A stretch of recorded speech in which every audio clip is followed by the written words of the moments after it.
Welcome to the Speak to Influence podcast. I'm Karen Sachs. Today, we're going to talk about something that you've probably done yourself, and if not, definitely something you've heard before. When people have said, "Hi, I'm really nervous when I speak," or "I don't have the confidence to do a presentation," or maybe "My English isn't good enough." I propose to you that those are not confidence issues. Those are communication issues. And that's what we're going to talk about today. Hey, Dr. Aaron, welcome. I'm glad you're with me today. What we're going to talk about is the fact that most people think they have a confidence problem, when in reality, I believe they have a communications practice problem. You see, most people think that the way it works is that you're confident first, then you perform an action like doing a presentation, and that is automatic success. So they believe confidence, action, success. I have a different approach. My approach is that you need to practice first so that you can build your competence.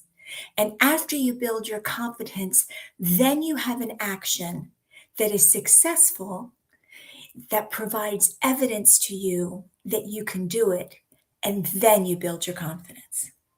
So that is practice, competence, evidence, confidence. That's the approach that I think makes the most sense. Because if I asked you to spend 20 minutes practicing confidence, what would you do? Probably nothing, because confidence is a vague concept. However, if I asked you to spend 60 seconds describing something complex in a very simple way, or if I asked you to talk without using filler words, or maybe answer 3 unexpected questions, if I asked you to do that, those are behaviors, and behaviors can be learned. And if something can be learned, it can be practiced.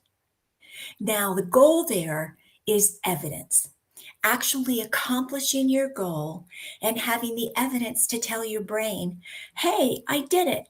I did the presentation even though I was nervous. I was able to recover even though I stumbled. Or maybe it was, I got into a disagreement with someone and I didn't struggle with it.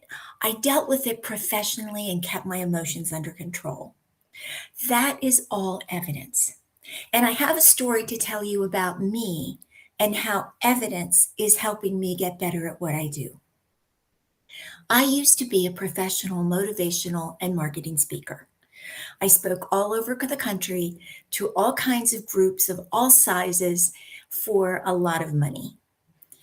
It was a wonderful career, and I absolutely loved doing it, and I was good at it. But then I got a neurological disorder, and I lost my ability to memorize, and I lost the strategy in my mind to put even 2 sentences together, and my career was over. I have started to get better, and while I'm not 100%, I'm starting to get back into speaking again. Now, I'm not able to speak on a stage like I used to, not yet, but I'm in the process of working on my competence and obtaining evidence to know that I could do it. And as soon as I know that I can do it, I'll have the confidence to go back on stage.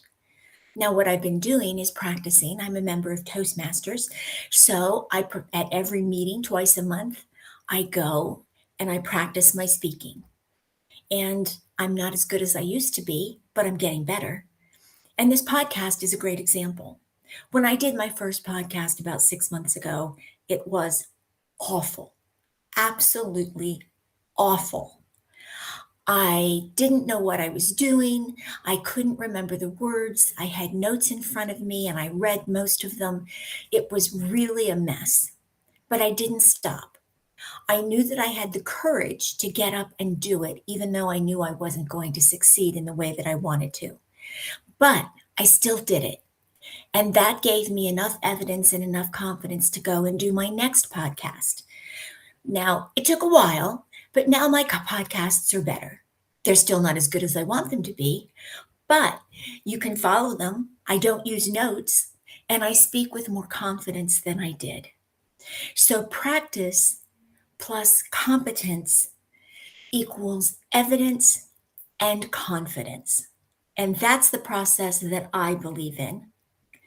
Now, you need to know that sometimes people need to understand that there are practices in communications that we need to do. Those practices are much like exercise. So I'm going to approach them today like reps, just like you do in exercise. So rep number 1 that you need to practice is the 60-second explanation. Now, the 60-second explanation is where you have some type of a complex concept and you break it down and make it simple for people to understand. You don't give all the background. You just do the point that you want to communicate, describe it simply, like a 12-year-old can understand it. Now, I'm not saying that's dumbing it down. I'm saying that you're simplifying it. You need to assume that the person you're speaking to doesn't have the same knowledge that you do. So using complex conversation and jargon is only going to make it more difficult for them to understand. So if you can take your complex situation and shrink it down to 60 simple seconds, you'll make it easier for your listener to understand and process. So that's your first rep. Your second rep is the unexpected question. How many times have you been in a situation and someone looked at you and said, Dr. Aaron, what do you think? Well, at first your brain goes through this millisecond shock of, oh my word, they ask a question. I don't know what the question is and how I want to answer it. And what if I sound stupid? Now that all comes in about a millisecond. However, that's where you need to take control of your brain. And that's where I recommend the 4 P's of answering a question. The 4 P's are something that we learned in last week's free masterclass in my school community. And at the end of this podcast, I'll tell you how to get there so that you can enjoy one free masterclass a week, every week. But that's later. So the 4 P's of answering a question. The first P is probably the most important, and that is to pause. Just for 2 or 3 seconds. It's going to seem like an eternity maybe, but it makes you come across as more thoughtful. It also gives your brain the chance to process the question and answer it thoughtfully. The second P stands for point. Answer the question directly. Don't give all the history, don't give all the background, don't ramble, just answer the question. So if, for example, your boss says, are we ready for next week's project launch? Your answer is yes or no. It's that simple. That is the point. The point to their question is yes or no. So you answer yes. The third P is proof. Proof is yes, we addressed the bugs in the software program and we're now ready to launch next Tuesday. And the fourth P is to pass. You want to pass the conversation back to the person who asked the question of you. And all you need to do there is just to stop speaking. That's the international indicator for I'm done speaking, it's your turn. So again, the 4 P's of answering a question, particularly an unexpected one, is pause, point, proof, pass. The third rep that I want you to practice is the disagreement. The disagreement can be something as simple as being interrupted during a presentation, or it could be outright aggression. The most important thing for you to do in that question, and this is what you want to remember, the sentence, I see that differently. It's not an aggressive statement. It's just a simple statement.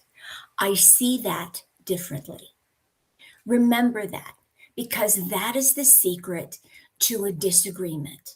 You're not becoming argumentative. You're just calmly telling them, I see that differently. And then you remain calm as you proceed to listen to them. You want to acknowledge their emotion and listen to them. Because when someone feels listened to, they feel heard. And when they feel heard, their emotions dissipate.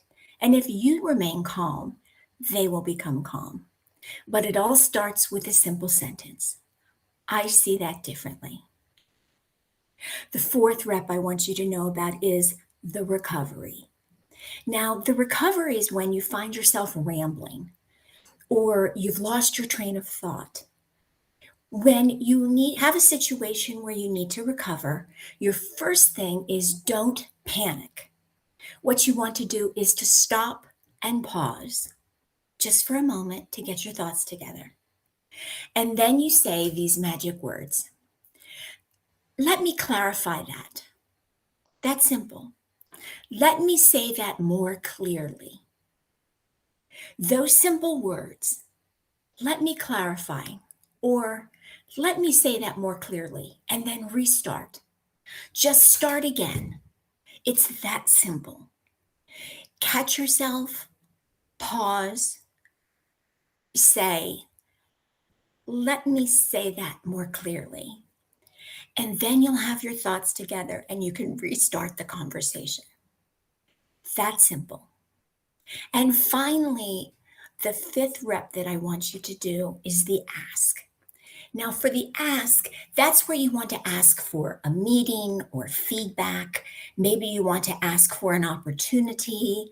You want to ask for help with something.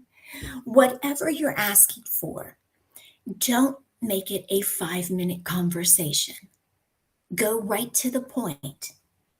No background information. Just say your point. I'd like to schedule a meeting with you.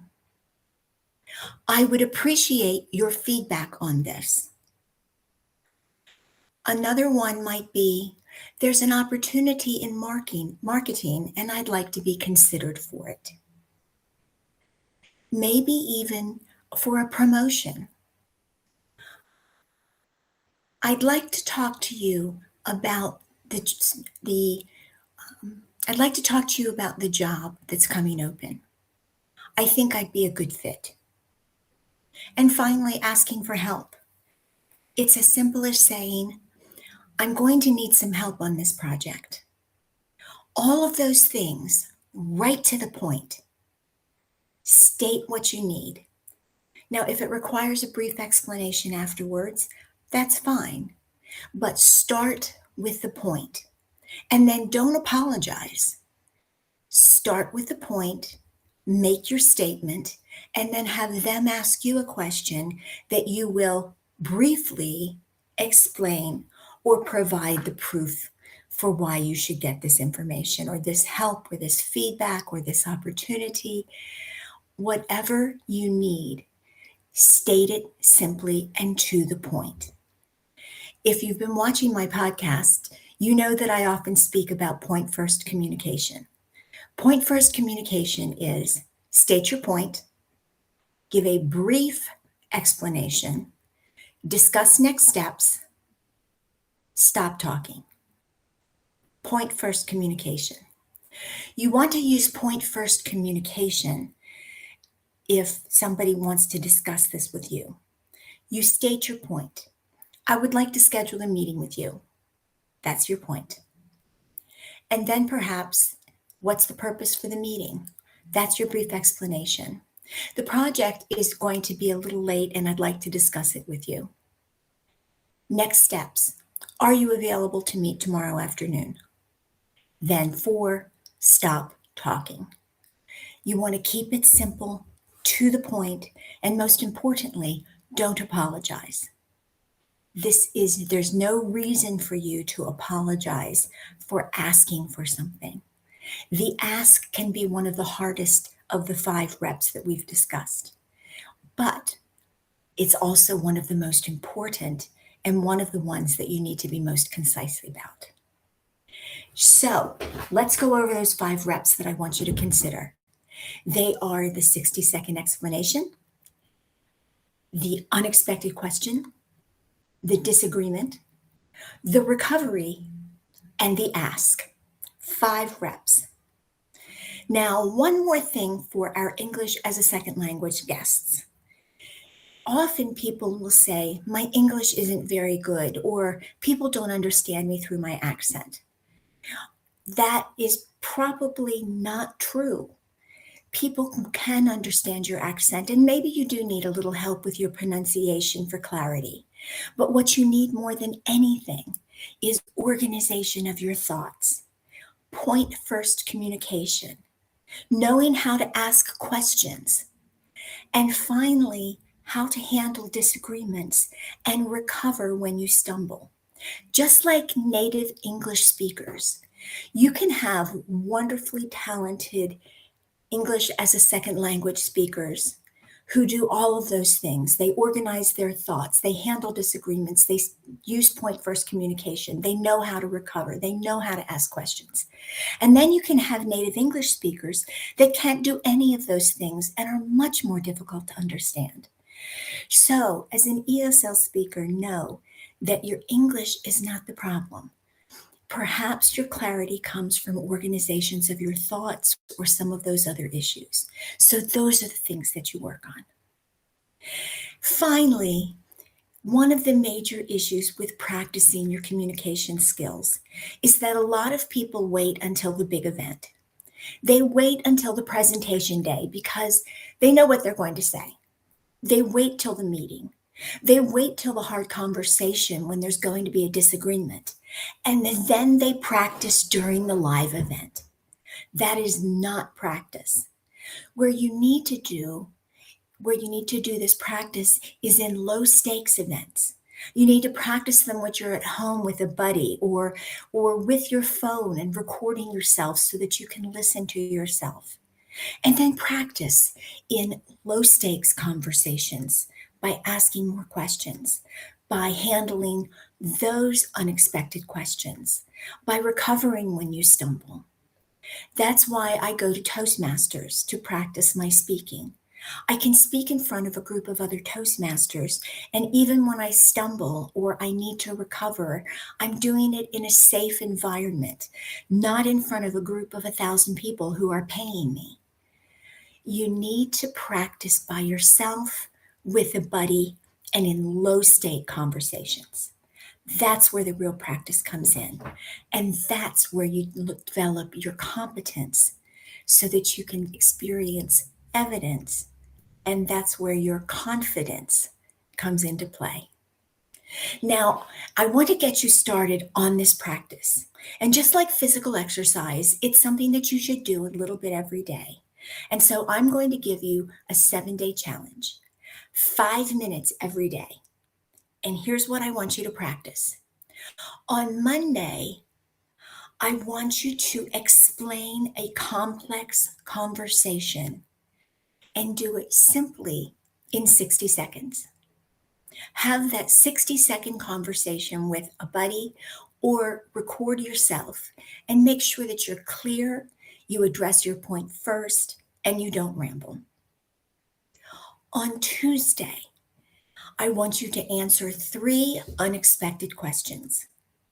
You can do that either by working with a buddy who asks you those questions, or write down 5 questions, throw them in a bowl, and pull them out one at a time. 3 unexpected questions. And can you answer them with the 4 P's? Pause, point, proof, pass. On Wednesday, I want you to handle a disagreement. Have a conversation and use the phrase, I see that differently. On Thursday, I want you to do a recovery. I want you to stop talking and then say, let me say that more clearly. Pause for a moment and then restate. On Friday, I'm going to ask you to make an ask. Practice asking for help or feedback. Or maybe you want to practice asking for an opportunity or a promotion. Practice the ask on Friday. On Saturday, I want you to tell a 60-second story. Make it to the point, don't add a lot of detail, and keep it at 60 seconds, not 5 minutes. Tell a story because stories are powerful communication tools, and we'll talk about how to use them in a future episode. But let's start practicing now. On Saturday, a 60-second story. And finally, on Sunday, I want you to go back to all of those, and I want you to pick the one that you had the most difficulty with and repeat that exercise. So again, Monday is the 60-second explanation. Tuesday is the unexpected question. Wednesday is the disagreement. Thursday is the recovery. Friday is the ask. Saturday is the story. And Sunday is practicing the one that you had the most trouble with. The bottom line is that practice comes before confidence. You don't need to worry about whether you've got enough confidence to do something. You need to practice because practice builds competence, and competence gives you evidence that you can do it. And when you see the evidence, that's when your confidence is built. I thank you for being here today. And I just want to ask you to do 2 things in addition to your 7-day challenge. The first is to subscribe. Whether you're watching me on Substack or YouTube, please subscribe to my channel. It's free. And finally, why don't you join me on my free school community, where you'll get daily techniques as well as a free weekly masterclass on Wednesday. The school community can be found at skool.com. That's SKOOL.com. And look up Act Like a Great Communicator. That's where you'll find me. The membership is free, and I would love for you to be there so that you too can learn daily techniques and enjoy a free masterclass every Wednesday. So until then, Dr. Erin, thank you for joining me today live. I really appreciate it. For those of you watching the replay, thanks for taking your time. I hope you've learned something out of this podcast. And now I wish all of you a great new week as you prepare for Monday. Have a great week, everyone. Goodbye.